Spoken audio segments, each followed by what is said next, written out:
In the 1920s, my grandmother worked in factories in the East End of London. She worked in a fancy box making factory where she made boxes that we used to package things in, and she also worked in a cigarette factory for Abdullah's Tobacco.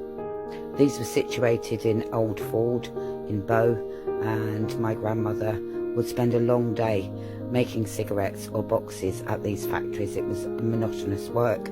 She didn't get very many breaks and the pay wasn't great. But it was better for her than being in domestic service.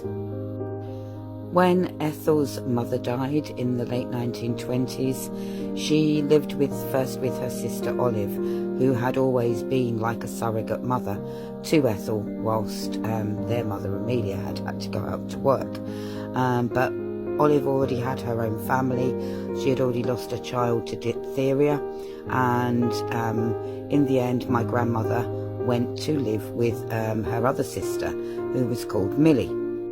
Millie had been a Lyons Tea House nippy waitress in the 1920s, and with the money she had earned from that job, she ended up running a boarding house in London, and she would take in male lodgers.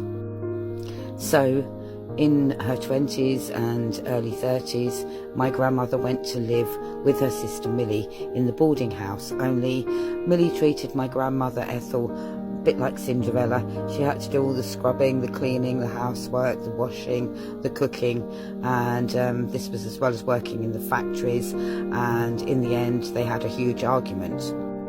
Millie had met a man that she wanted to marry, and he wasn't keen on sharing the boarding house with his new wife and his wife's sister.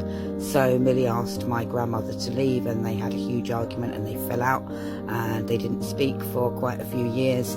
And basically she threw my grandmother out and threw her suitcase out, and my grandmother had to find somewhere to stay.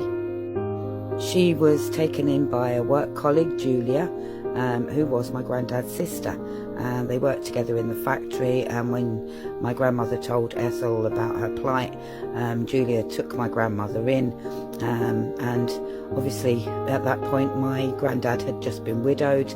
He had a young son, and Julia was kind of doing some matchmaking, and she thought that Ethel, my grandmother, might be a good second wife for my granddad, and she invited him round for tea.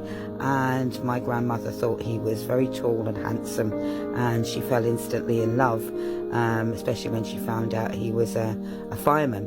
And I'll continue their story in the next video, so stay tuned.